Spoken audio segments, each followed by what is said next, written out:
Welcome back friends. चलिए आगे बढ़ते हैं। दो और इंपॉर्टेंट डेफिनेशन आपके साथ मैं कवर करने वाला हूं, पर्सन एंड एसएससी। वहां पर था P for previous year, A for assessment year, यहाँ पर है P for person and A for SSC. ये भी बहुत इंपॉर्टेंट डेफिनेशन है। जनरली एग्जाम में डायरेक्ट डेफिनेशन नहीं बनती है या क्वेश्चन बहुत रेयरली पूछा जाता है, बट अगर क्वेश्चन पूछ लिया गया तो बेटा ये बोनस होगा आपके लिए।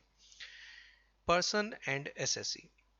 एसएससी की डेफिनेशन जनरली शुरू होती है, लिखा होता है एसएससी मीन्स एवरी पर्सन। ठीक है, एसएससी मीन्स एवरी पर्सन। इसका मतलब एसएससी को शुरू करने से पहले यहां पर पढ़ना जरूरी है मीनिंग ऑफ पर्सन। अगर पर्सन की बात करें तो डिक्शनरी मीनिंग क्या होता है? पर्सन का मतलब होता है a natural human being. Person का मतलब होता है एक इंडिविजुअल। ठीक है, वो मेल फीमेल मेजर माइनर कोई भी हो सकता है।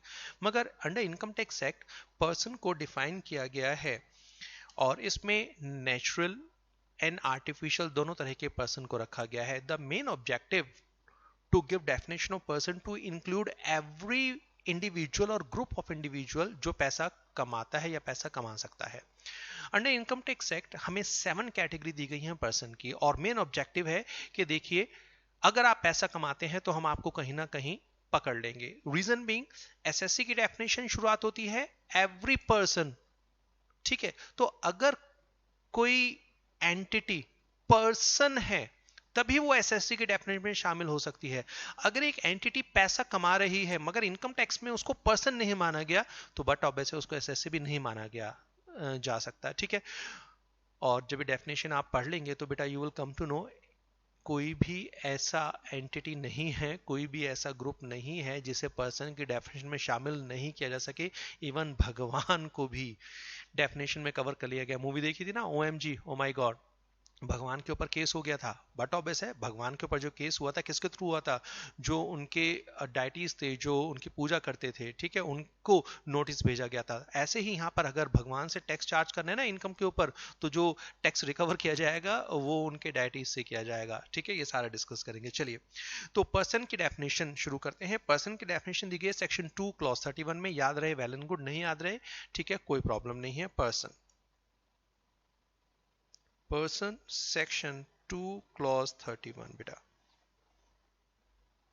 और ये है पर्सन इंक्लूड्स, इंक्लूसिव डेफिनेशन है।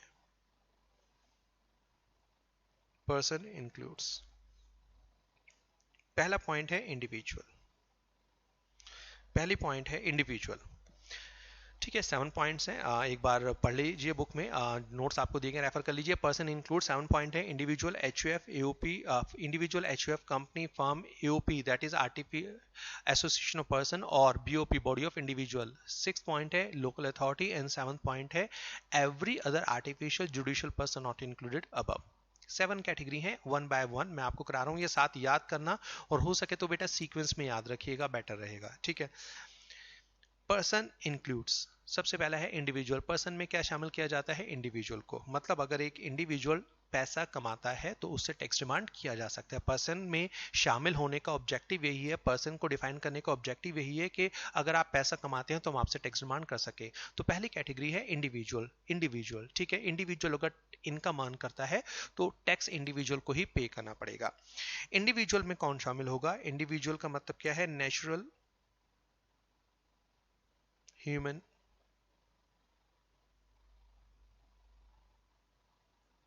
Being, natural human being.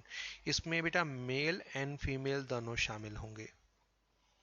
तो याद रखिएगा, पूरे इनकम टैक्स एक्ट में जो कंसेप्ट एक मेल पर एप्लीकेबल है वही सेम फीमेल पर एप्लीकेबल है। तो अगर मैं टैक्स रेट यूज करते हुए वर्ड यूज करूं ही, तो ही का मतलब वहां पर शी भी है। ठीक है, जब तक किसी स्पेसिफिक सेक्शन में लिखा हो कि ये सेक्शन पर्टिकुलर सिर्फ फीमेल्स के बेनिफिट के लिए है, ठीक है, तो वो मेल फीमेल दोनों पर एप्लीकेबल होगा। तो इंडिविजुअल का मतलब है नेचुरल ह्यूमन बीइंग, जिसमें मेल फीमेल दोनों शामिल होता है। इवन मेजर एंड माइनर दोनों शामिल होता है। ठीक है, तो चाहे 18 साल से कम उम्र का व्यक्ति है या 18 साल से ज्यादा का है, उसको इंडिविजुअल कहा जाएगा। तो इसका मतलब ये हुआ कि अगर मेरी डॉटर इनकम अर्न करती है, ठीक है, और इनकम एग्जाम्पशन लिमिट से ज्यादा है तो उसको भी टैक्स पे करना पड़ेगा, but surely she is minor, ठीक है, तो उसको रिप्रेजेंट मैं करूंगा, ये मेरी वाइफ करेंगी बिफोर इनकम टैक्स डिपार्टमेंट, ठीक है जी। तो इंडिविजुअल मतलब नेचुरल ह्यूमन बीइंग, तो अगर एक इंडिविजुअल पैसा कमाता है तो टैक्स पे करने की जिम्मेदारी किसकी होगी? इंडिविजुअल की होगी। अगर इंडिविजुअल पैसा कमाता है तो टैक्स पे करने की जिम्मेदारी किसकी होगी? इंडिविजुअल की होगी। ये मैं एम्फसाइज कर रहा हूं क्योंकि जैसे जैसे आगे बढ़ेंगे ये मैं कनेक्ट करता जाऊंगा, ठीक है। एग्जाम, अब जरा ध्यान से इसका एग्जांपल लिखिए। Mister a working with mister a working with XYZ limited, salary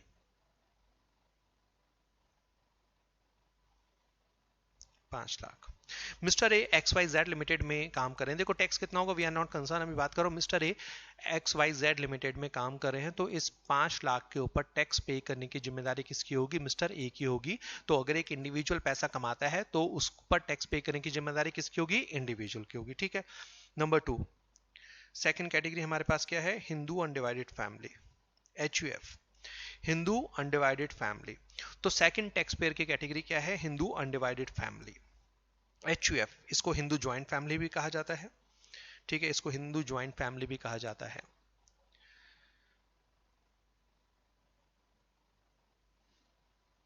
also called Hindu joint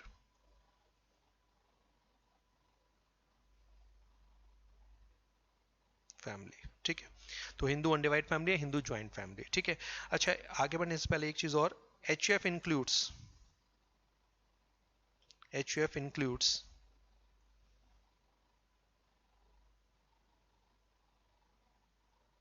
Sikh joint family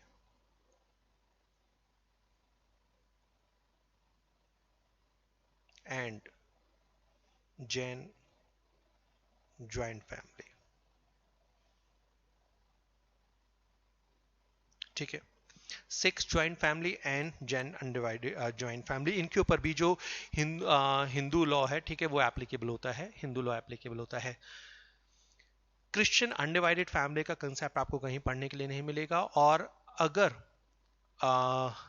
Muslim undivided family, मैंने एक बार देखा था, मेरे को अब इसलिए ध्यान रखता है, एक बार मैंने अपने एरिया में बोर्ड लगा हुआ देखा था, ठीक है। तो अगर मुस्लिम अनडिवाइडेड फैमिली का बेटा कंसेप्ट है तो इनके ऊपर हिंदू अनडिवाइडेड फैमिली का लॉ एप्लीकेबल नहीं होता, तो इन्हें हम कैटेगरी 7 में लेकर जाएंगे, कैटेगरी 5 में लेकर जाएंगे, ये मैं आगे आपके साथ डिस्कस करूंगा, ठीक है। तो हिंदू अनडिवाइडेड फैमिली में Sikh joint family and Jain undivided family भी शामिल होती है, ओके। चलो अब बात करते हैं HUF की बात करें।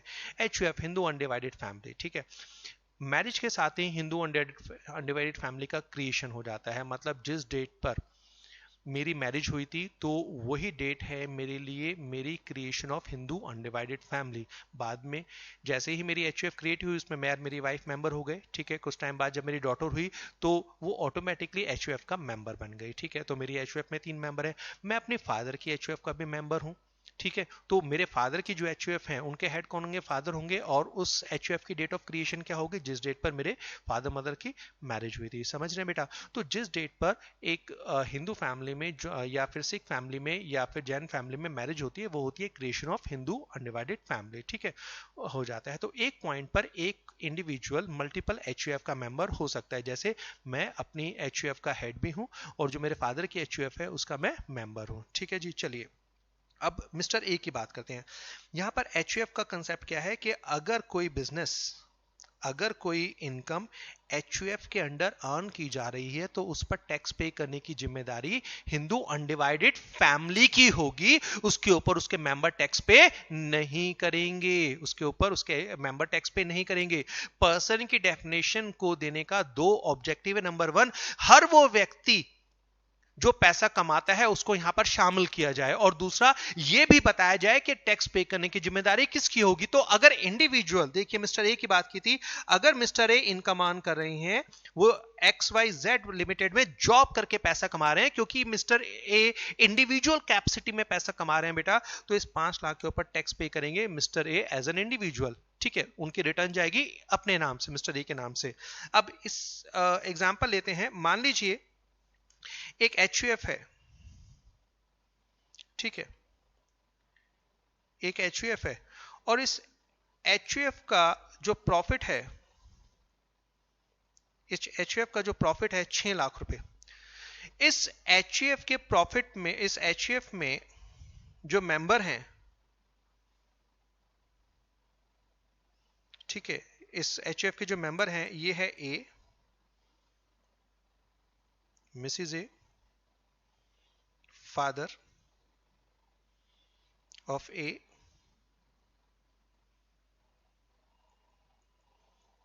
मदर ऑफ ए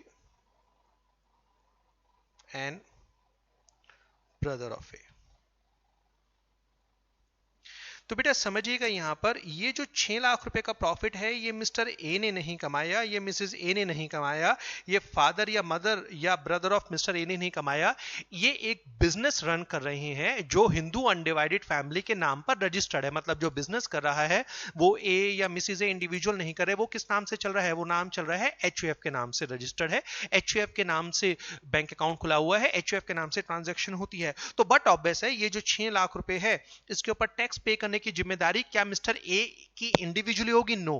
क्या इसके ऊपर father of mister A tax pay करेंगे इंडिविजुअली? नहीं बेटा, यहां पर जो टैक्स पे किया जाएगा वो किसके नाम से पे किया जाएगा? एचयूएफ के नाम से। मतलब यहां पर मिस्टर ए को यहां पर एचयूएफ को अलग टैक्स पेयर माना जाएगा, ठीक है। तो यहां पर एचयूएफ अलग व्यक्ति है। अब ये जो 6 लाख रुपए के ऊपर टैक्स है, ये कौन पे करेगी? एचयूएफ की जेब से जाएगा भाई, एचयूएफ की जेब से जाएगा।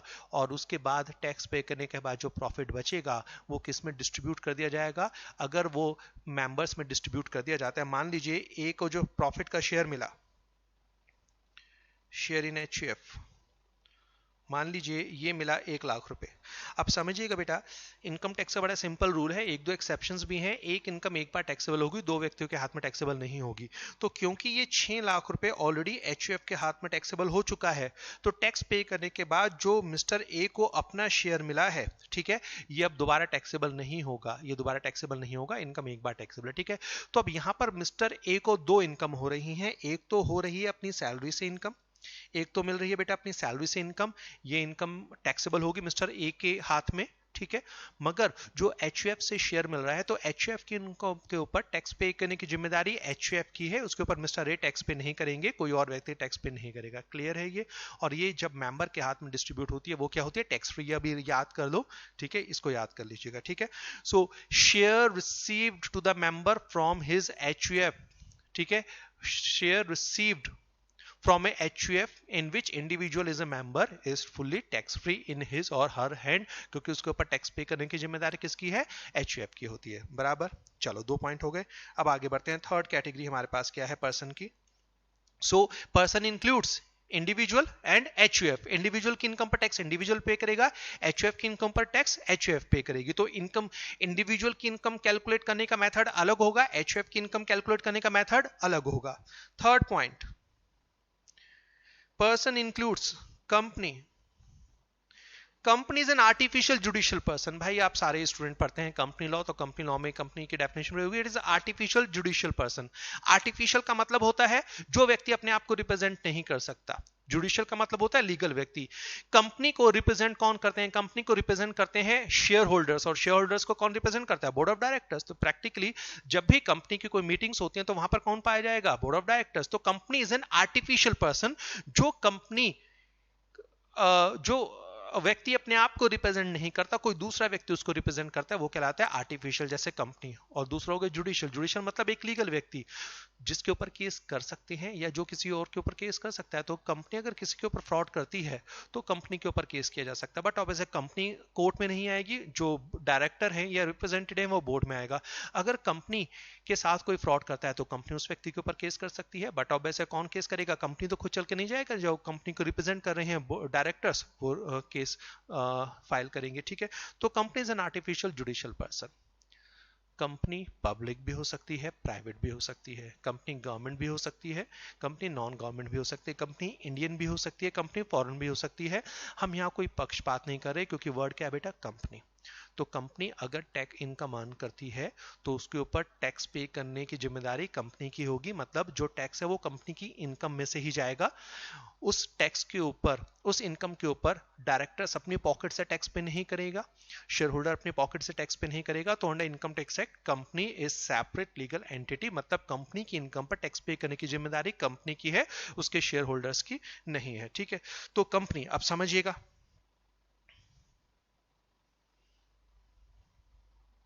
कंपनी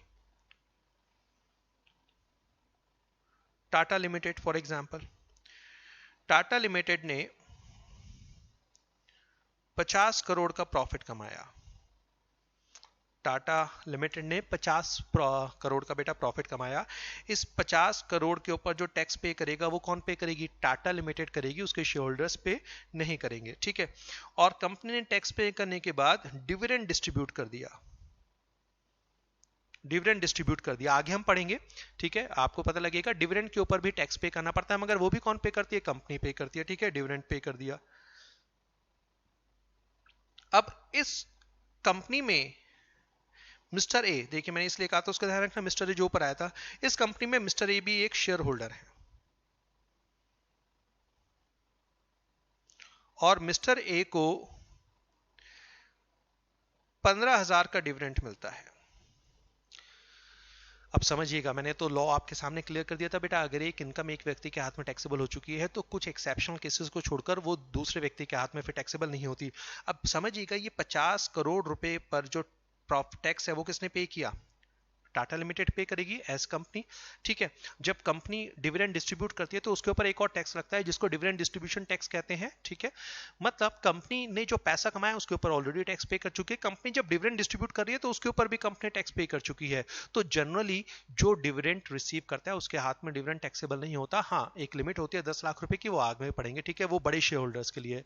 तो अगर एक छोटा शेयर होल्डर है, 10 लाख रुपए तक का, उसको अगर डिविडेंड मिल रहा है तो वो टैक्स फ्री होता है, उसको टैक्स पे नहीं करना होता। अब ध्यान रखिएगा यहाँ पर। अब मिस्टर ए, दोबारा इसी एग्जांपल को बेटा ले रहा हूं, मिस्टर ए ने इंडिविजुअल कैपेसिटी में जो जॉब करके पैसा कमाया वो मिस्टर ए के हाथ में टैक्सेबल है। ठीक है, मगर मिस्टर ए जिस एचयूएफ में मेंबर है, एचयूएफ अगर पैसा कमाती है तो एचयूएफ टैक्स पे करेगी, मिस्टर ए टैक्स पे नहीं करेंगे। रादर एचयूएफ से जो शेयर मिस्टर ए को मिलेगा वो टैक्स फ्री रहेगा।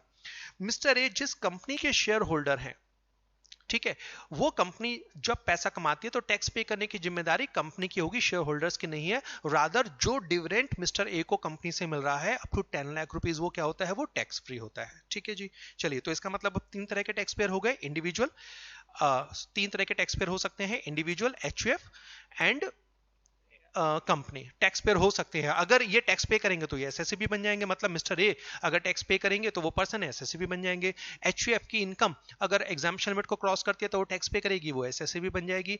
अगर एक कंपनी की इनकम एग्जाम्पशन लिमिट को क्रॉस करती है, वो टैक्स, कंपनी की एग्जाम्पशन लिमिट 0 होती है, पढ़ाऊंगा आगे। ठीक है, मतलब कंपनी को टैक्स पे करना पड़ेगा, तो company in all the cases SSC बन जाती है। Next, firm. अच्छा बेटा, यहां पर इंपॉर्टेंट चीज है, यहां पर वर्ड लिखा गया फर्म, अलग से एलएलपी नहीं लिखा गया। जब आप जीएसटी की तरफ जाएंगे तो वहां पर आपको एलएलपी वर्ड अलग से नजर आएगा, यहां पर वर्ड नहीं है। इसका मतलब ये हुआ कि यहां पर फर्म में एलएलपी भी शामिल है। यहां पर लॉ में कहीं नहीं लिखा हुआ सेक्शन 231 में, बट जो कंसेप्ट फर्म में एप्लीकेबल होगा वही एलएलपी पर एप्लीकेबल होगा। तो जहां जहां पर पार्टनरशिप फर्म पढ़ेंगे तो माइंड में फिट कर लीजिएगा, okay, law maker is also talking about LLP, law maker is also talking about LLP. ठीक है, तो under income tax act LLP के लिए कुछ सेक्शन आपको अलग से मिलेंगे जो स्पेसिफिकली एलएलपी पर एप्लीकेबल है। अदरवाइज सारे कंसेप्ट जो फर्म पर एप्लीकेबल है वही एलएलपी पर भी एप्लीकेबल होंगे। ठीक है जी, तो चलिए, फोर्थ कैटेगरी हमारे पास है पार्टनरशिप फर्म। ठीक है, डेफिनेशन पढ़ी थी ना, 2 और मोर पर्सन ब्ला ब्ला ब्ला, तो वो डेफिनेशन यहां नहीं करा रहा हूं, आपको याद भी नहीं करनी है। तो under income tax act partnership एक सेपरेट आर्टिफिशियल पर्सन है जो रिप्रेजेंट की जाती है through it's partners. Partnership firm जो भी इनकम अर्न करती है उसके ऊपर टैक्स पे करने की जिम्मेदारी उसके पार्टनर्स की होती है।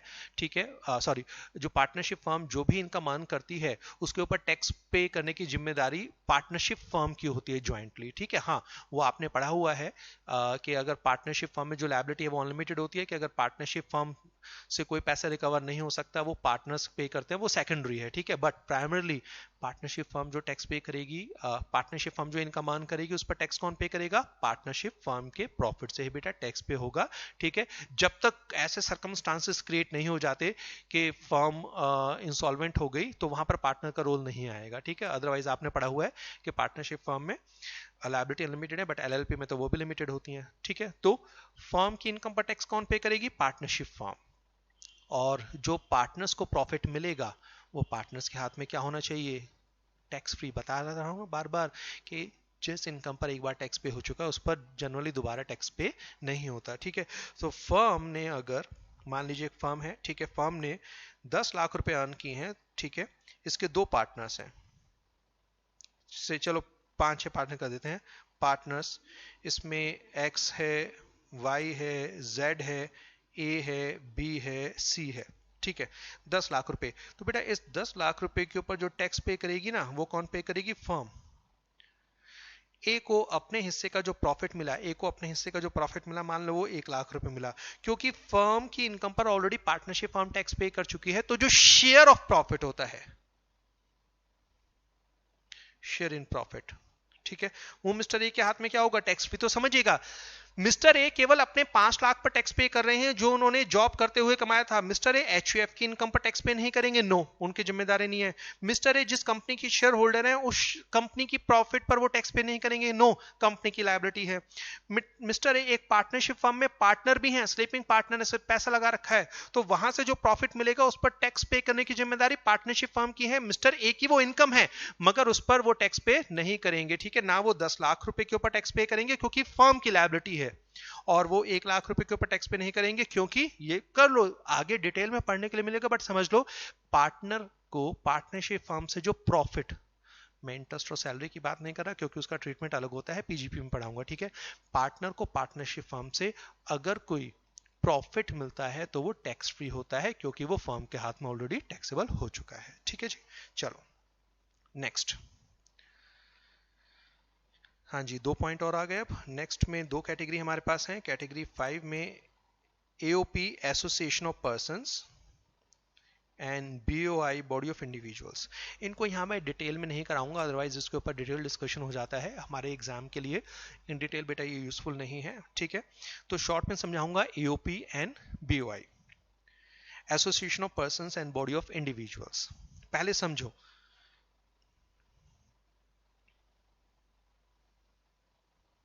Mister A plus Mister B एक ज्वाइंट वेंचर कर रहे हैं।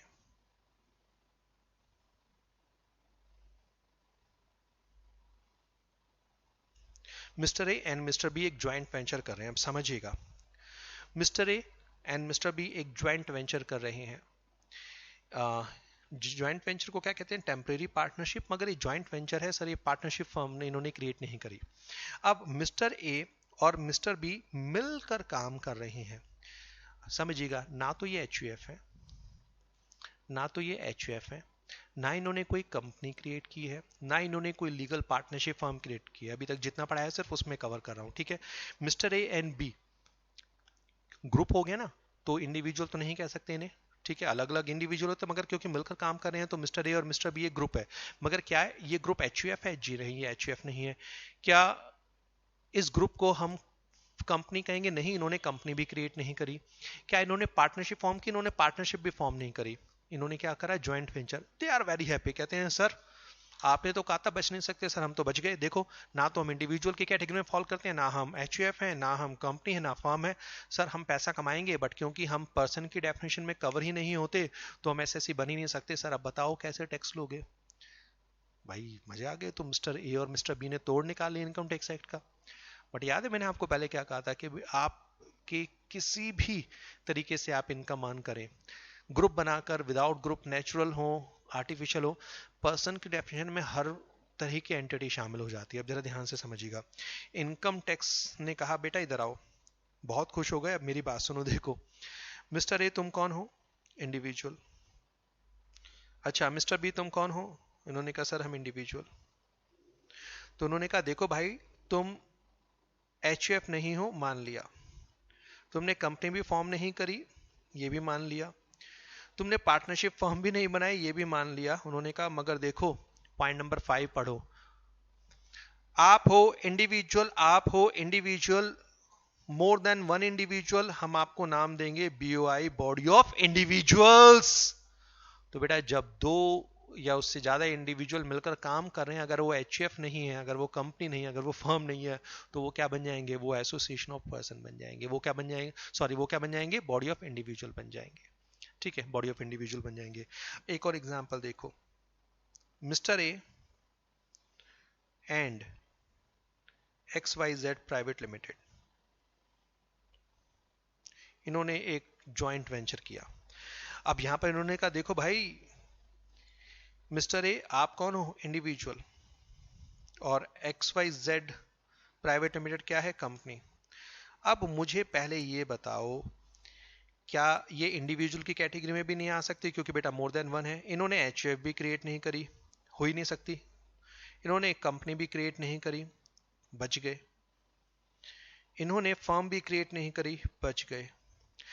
बेटा हम इन्हें बॉडी ऑफ इंडिविजुअल्स भी नहीं कह सकते। क्यों? क्योंकि इसमें से एक इंडिविजुअल है और एक कंपनी है। इनकम टैक्स ने कहा भाई अब मेरी बात दोबारा सुनो, खुश होने की जरूरत नहीं है। इंडिविजुअल तुम भी पर्सन हो, जी हाँ। कंपनी तुम भी पर्सन हो, जी हाँ। हाँ बेटा क्या नाम देंगे इनको? छोड़ेंगे नहीं किसी को भी। आप किसी भी फॉर्म में एंटिटी क्रिएट कर लीजिए, इसको क्या कहा जाएगा? आपको नाम दिया गया एओपी, एसोसिएशन ऑफ पर्संस। अरे भाई नाम दे दो ना, एक इंडिविजुअल है दूसरा नॉन इंडिविजुअल है, मगर दोनों ही क्या है? पर्सन है, तो इनको नाम क्या दिया गया? Association of person. तो आप कैसे भी काम कर लीजिए, छोड़ेंगे नहीं। अच्छा एक चीज और समझिएगा बेटा, जो बीओआई है ना, इसको आप एओपी कह सकते हैं, कोई प्रॉब्लम नहीं है, क्योंकि इंडिविजुअल भी पर्सन है, दोनों इंडिविजुअल क्या है? पर्सन। तो बीओआई को आप एओपी कह सकते हैं, मगर एओपी को आप बीओआई नहीं कह सकते। क्यों? क्योंकि यहां पर इंडिविजुअल है, नॉन इंडिविजुअल है। तो every BOI is automatically called AOP. Her BOI को आप एओपी तो कहेंगे। क्यों? क्योंकि अगर आप बॉडी ऑफ इंडिविजुअल है तो आप इंडिविजुअल है तो पर्सन भी तो हो ना।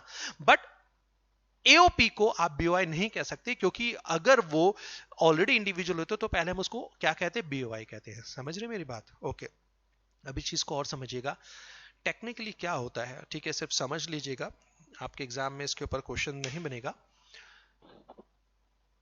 जनरली क्या होता है, जब कोई ट्रस्ट क्रिएट की जाती है, जब कोई ट्रस्ट क्रिएट की जाती है, ठीक है, तो उसको बीओआई की फॉर्म में किया जाता है। मगर जब कोई बिजनेस पर्पस से इंडिविजुअल मिलते हैं तो उस बीओआई को एओपी की तरह ट्रीट किया जाता है। समझ रहे हैं? अब समझिएगा, मान लीजिए मिस्टर ए है, ठीक है, मिस्टर ए है, Mister A is on death bed. Movies देखते हैं ना, बहुत सारी मूवीज में होता है, अब शायद कम हो गया, पहले तो बहुत सारी मूवीज में होता था। एक अमीर आदमी है, उसकी वाइफ ऑलरेडी मर चुकी है, घर में छोटे छोटे बच्चे हैं, करोड़पति है, ठीक है। जब वो डेथ बेड पे होता है, हॉस्पिटल में होता है, तो अपने वकील को बुलाता है, एक विल बनाता है, और विल में 2-3 लोगों को ट्रस्टी बना देता है और अपनी प्रॉपर्टी पूरी उनके हवाले कर देता है और मर जाता है, ठीक है। और बाद में क्या कहते हैं कि जब बच्चे 18 साल के हो जाएंगे तो जो प्रॉपर्टी है वो ट्रस्ट डिसॉल्व हो जाएगी और पैसा किसको मिल जाएगा? वो बच्चों को मिल जाएगा, ठीक है। और वो फिर विलन बन के बच्चों को मारने के पीछे लगा रहता है। चलिए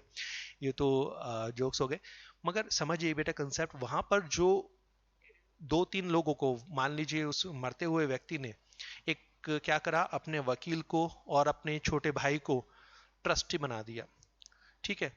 तो जनरली बॉडी ऑफ इंडिविजुअल में क्या होता है, जहां पर इंडिविजुअलों को, जहां पर इंडिविजुअल्स को एक तीसरा व्यक्ति इकट्ठा लेकर आता है और नॉन प्रॉफिट ऑब्जेक्टिव होता है।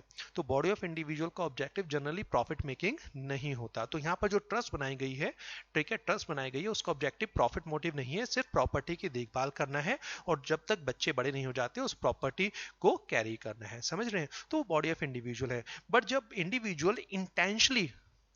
जब इंडिविजुअल इंटेंशनली मिलकर कोई काम कर रहे हैं without forming company, firm, HUF, ठीक है, तो उस बीओआई को हम जनरली क्या नाम देते हैं? एसोसिएशन ऑफ पर्सन का नाम देते हैं। ठीक है जी, ओके। इतना सफिशिएंट है, इससे ज्यादा आपको करने की जरूरत नहीं है। तो अगर एओपी इनकम अर्न करिए तो टैक्स एओपी पे करेगी, अगर बीओआई इनकम अर्न करिए तो टैक्स बीओआई पे करेगा। तो मान लीजिए मिस्टर ए और मिस्टर बी या mister A and XYZ limited कोई ज्वाइंट वेंचर अर्न करे तो उस पर जो इनकम अर्न होगी वो जो रिटर्न जाएगी, जो टैक्स पे होगा, वो एओपी के नाम से होगा। और यहां पर भी सेम कंसेप्ट है, जो मिस्टर ए को प्रॉफिट मिलेगा, जो मिस्टर बी को प्रॉफिट मिलेगा, जो XYZ प्राइवेट लिमिटेड को प्रॉफिट का शेयर मिलेगा, वो उनके हाथ में टैक्स फ्री होगा क्योंकि वो ऑलरेडी टैक्सेबल हो चुका है। तो यहां पर दोबारा मैं बात कर रहा हूं, मिस्टर ए ने जो सैलरी ली थी कंपनी से 5 लाख, वो उनके हाथ में टैक्सेबल हो गया as an individual. Mister A जिस एचयूएफ के मेंबर थे, टैक्स पे करने की जिम्मेदारी एचयूएफ की है, मिस्टर ए की नहीं है। मिस्टर ए को जो प्रॉफिट मिलेगा वो टैक्स फ्री। मिस्टर ए जिस कंपनी के शेयर होल्डर हैं, उस कंपनी के प्रॉफिट पर टैक्स पे करने की जिम्मेदारी कंपनी की है, मिस्टर ए की नहीं है। रादर जो डिविडेंड मिल रहा है 10 लाख रुपए तक, वो मिस्टर ए के हाथ में टैक्स फ्री है। मिस्टर ए जिस पार्टनरशिप फर्म में पार्टनर है, उस फर्म के प्रॉफिट पर टैक्स पे करने की जिम्मेदारी फर्म की है। जो प्रॉफिट मिस्टर ए को मिलेगा वो उनके हाथ में टैक्स फ्री है। मिस्टर ए अगर एसोसिएशन ऑफ पर्सन या बीओआई के पार्ट हैं, तो जो भी इनकम एओपी या बीओआई की होती है उस पर टैक्स पे करने की जिम्मेदारी एओपी एंड बीओआई की है, बल्कि जो प्रॉफिट मिस्टर ए को मिलेगा वो उनके हाथ में टैक्स फ्री हो जाएगा। ठीक है, नेक्स्ट, लोकल अथॉरिटी। हाँ जी बेटा, नेक्स्ट है लोकल अथॉरिटी। लोकल अथॉरिटी जो स्टेट लेवल पर जो अथॉरिटीज़ हैं काम करती हैं, जैसे दिल्ली में हमारे पास हैं MCD, municipal corporation of Delhi. ठीक है, मुंबई में शायद बॉम्बे या म्यूनिसिपल कॉरपोरेशन, बीएमसी शायद उसको कहा जाता है, ये अब नाम चेंज हो गया। और ठीक है, ये हर स्टेट में, हर सिटी में भी अलग अलग ये हो सकते हैं, जो स्टेट लेवल पर ही काम करती हैं। दिल्ली में एक और है दिल्ली डेवलपमेंट अथॉरिटी, एक ऐसी अथॉरिटी जो स्टेट लेवल पर या सिटी लेवल पर काम कर रही है बेटा, उसे कहा जाता है लोकल अथॉरिटी। शहर में ग्राम पंचायत है, सॉरी, शहर में लोकल अथॉरिटी होती है। ठीक है, लोकल अथॉरिटी होती है जैसे म्यूनिसिपैलिटी। ठीक है, गांव में ग्राम पंचायत लोकल अथॉरिटी का काम करती हैं। और जो छावनी एरिया होता है, मिलिट्री एरिया, वहां पर कंटेनमेंट बोर्ड होता है जो लोकल अथॉरिटी का काम करता है। ठीक है, जो उस एरिया की देखभाल करती है। तो स्टेट लेवल पर जैसे मैं दिल्ली की बात कर रहा हूँ, वो लोकल अथॉरिटी क्या हो गई, म्यूनिसिपैलिटी हो गई। आपके स्टेट में भी या सिटी में वो म्यूनिसिपैलिटी कहलाएगी। गांव में वो ग्राम पंचायत होती है, और मिलिट्री एरिया में वो क्या होती है, कंटेनमेंट बोर्ड, जिसको आप कैंट कहते हैं, कंटेनमेंट बोर्ड होता है। ठीक है, तो इनकी इनकम भी चार्जेबल टैक्स होती है। श्योरली इनको एग्जाम्पशन मिलती है। ठीक है, इनको एग्जाम्प्ट रखा गया है, वो आगे की बात है। देखो, अभी ऑब्जेक्टिव है कि कौन कौन व्यक्ति से टैक्स डिमांड किया जा सकता है। बाद में हम देखेंगे कि बहुत सारे इंडिविजुअल हैं जिनसे टैक्स को एग्जाम्प्ट कर दिया गया। भाई पहले कवर कर लो, बाद में देखेंगे टैक्स लेना या नहीं लेना। तो पहले तो का लोकल अथॉरिटी पर्सन है, क्यों? क्योंकि अगर पर्सन मानेंगे नहीं तो फ्यूचर में टैक्स डिमांड कर ही नहीं पाएंगे हम, समझ रहे हैं? ओके, लास्ट पॉइंट बेटा,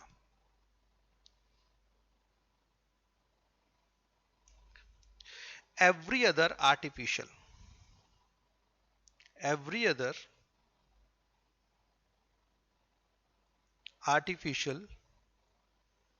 judicial person, every other artificial judicial person not included above, not included above। अरे भाई, कंपनी भी तो आर्टिफिशियल जुडिशियल पर्सन है, फर्म भी आर्टिफिशियल जुडिशियल पर्सन है, एओपीवाई, ये सब artificial judicial person. Natural human being तो केवल एक था, इंडिविजुअल।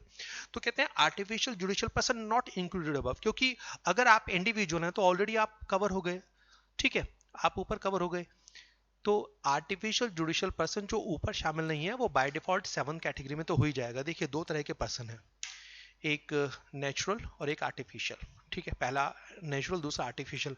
अगर आप नेचुरल हैं तो कैटेगरी 1 में कवर हो गए। अगर आप आर्टिफिशियल हैं तो या तो एचयूएफ में कवर होंगे, या किस में कवर होंगे, कंपनी में या फर्म में या एओपी बीओआई में या फिर लोकल अथॉरिटी। और अगर आप किसी चांस से कैटेगरी 2, 3, 4, 5, 6 से बच गए तो भाई 7th है ना, every other artificial judicial person. इसलिए मैंने कहा था कि आप किस एंटिटी किसी भी फॉर्म में काम करे बेटा इंडिया में, वो पर्सन तो बन ही जाएगा। गवर्नमेंट किसी से भी टैक्स छोड़ना नहीं चाहती। ठीक है, और जिनसे टैक्स छोड़ना चाहती है बाद में उनको हम एग्जेम्प्ट कर देंगे। ठीक है, वो सेक्शन 10 में पढ़ेंगे, सेक्शन 10, 11, 12, 13 में आएगा एग्जाम्पशन। ठीक है, तो every other artificial judicial person, artificial समझ रहे हैं, समझाया था। ठीक है, जो किसी दूसरे व्यक्ति द्वारा रिप्रेजेंट होता है। जुडिशियल, जिसके ऊपर केस किया जा सकता है, person who can sue and can be sued. University of Delhi,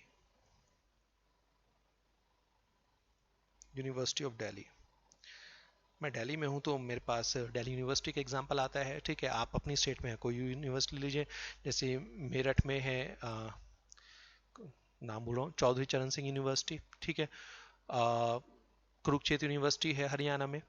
Maharshi Dayanand university है, पंजाब टेक्निकल यूनिवर्सिटी है, ठीक है। अब नॉर्थ के हैं, साउथ के मुझे इतना आइडिया नहीं है। तो बेटा ये जितनी भी यूनिवर्सिटीज हैं जरा समझिएगा जरा ध्यान से। ये यूनिवर्सिटी क्या इंडिविजुअल है? जी नहीं। क्या ये HUF है? जी नहीं। क्या इन्होंने कोई कंपनी फॉर्म की है? जो प्राइवेट यूनिवर्सिटी है शायद, बट वो भी कंपनी फॉर्म नहीं करती क्योंकि कंपनी की इनकम टैक्सेबल होती है, ठीक है। क्या ये फर्म है? जी नहीं, ये फर्म बनाकर भी काम नहीं करती। क्या ये एज अ AOP या BOI काम करती हैं? जनरली ये AOP भी नहीं क्रिएट करती, ठीक है। क्या ये लोकल अथॉरिटी है? जी नहीं, लोकल अथॉरिटी भी नहीं है। तो बेटा यूनिवर्सिटी ऑफ दिल्ली क्या कहलाएगी? यूनिवर्सिटी ऑफ दिल्ली क्या है? Artificial judicial person. University of Delhi क्या है? आर्टिफिशियल जुडिशियल पर्सन, ठीक है। ट्रस्ट, ट्रस्ट वैसे तो ट्रस्ट बॉडी ऑफ इंडिविजुअल में कवर हो जाती है, वैसे तो ट्रस्ट बॉडी ऑफ इंडिविजुअल में कवर हो जाती है, बट अगर किसी कारण से ट्रस्ट BOI में कवर नहीं होती, मतलब पॉइंट नंबर 5 में कवर नहीं होती, तो बेटा वो फिर पॉइंट नंबर 7 में तो आ ही जाएगी, ठीक है, आ ही जाएगी। जैसे चैरिटेबल ट्रस्ट होती हैं, ठीक है, रिलीजियस ट्रस्ट होती है। पॉलिटिकल पार्टी, अब आप कहेंगे सर पॉलिटिकल पार्टी बिजनेस कोई करती है। बिल्कुल ठीक है बेटा, पॉलिटिकल पार्टी बिजनेस नहीं करती, कहने के लिए नहीं करती ना, बाकी हम सबको पता है। ओके, पॉलिटिकल पार्टी कोई बिजनेस नहीं करती, मगर पॉलिटिकल पार्टी को इनकम कहां से मिलती है? पॉलिटिकल पार्टी की जो सोर्स ऑफ इनकम होता है बेटा, वो मेन 3 सोर्सेज होते हैं। एक तो होती है जो डोनेशन उनको मिलती है, दूसरा अगर उन्होंने कोई प्रॉपर्टी परचेज की हुई है जो किराए पे चढ़ाई हुई है तो इनकम फ्रॉम हाउस प्रॉपर्टी उनकी मेन सोर्स ऑफ इनकम होता है, ठीक है।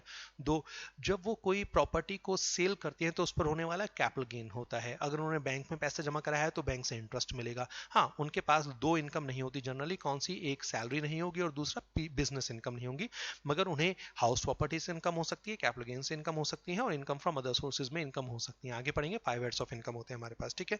तो उनके पास इन 3 सोर्स से इनकम हो सकती है। डोनेशन से हो सकती है, डोनेशन से हो सकती है, और रेंटल इनकम हो सकती है, या इंटरेस्ट इनकम जनरली उनको हो सकती है। अब ये हम पढ़ेंगे कि पॉलिटिकल पार्टी किस कैटेगरी में कवर होती है? Artificial judicial person. क्योंकि वो AOP में इसलिए नहीं आती क्योंकि वो मिले अपनी इंटेंशन से। देखो BOI में जनरली कौन कवर होता है, समझना मेरी बात।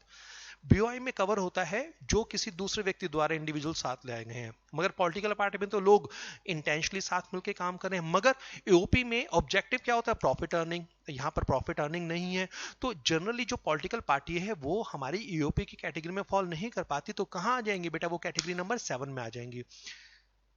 कवर कर लिया, बाद में पढ़ेंगे कि बेटा ये जितने भी एग्जाम्पल मैं आपको दे रहा हूं ना, इनकी इनकम क्या होती है? टैक्स फ्री होती है। मगर पहले कवर किया गया है कि हम आपको कंडीशंस देंगे। आप पर्सन हैं, हम आपसे टैक्स चार्ज नहीं करेंगे, मगर कुछ कंडीशन लगाएंगे। कंडीशन पूरी करते तो टैक्स पे मत करना, कंडीशन पूरी नहीं करते तो टैक्स पे करना पड़ेगा। तो बेटा याद रखिएगा, हर व्यक्ति या व्यक्तियों का समूह, मतलब इंडिविजुअल और group of individual, artificial and natural person, जो पैसा कमा सकता है उन सभी को पर्सन के डेफिनेशन में शामिल किया गया है, सो दैट फ्यूचर में उनसे टैक्स डिमांड किया जा सके। और जिन लोगों से या जिन एंटिटीज से, जिन कंपनी से हम टैक्स चार्ज नहीं करना चाहते, उनको स्पेसिफिकली सेक्शन 10, 11, 12, 13 में एग्जेम्प्ट कर दिया जाएगा। ये मैं आगे आपको पढ़ाऊंगा, ठीक है। तो पर्सन की डेफिनेशन का मेन ऑब्जेक्टिव सिर्फ ये है कि हर उस व्यक्ति या व्यक्तियों के ग्रुप को शामिल करना जिनसे टैक्स डिमांड किया जा सकता है, ठीक है जी। नेक्स्ट क्लास में मैं आपके साथ कवर करूंगा डेफिनेशन ऑफ SSC। उसे पढ़ने के लिए पहले पर्सन के डेफिनेशन को अच्छी तरीके से कर लीजिएगा। मिलते हैं बहुत जल्दी। Till then keep learning, all the best.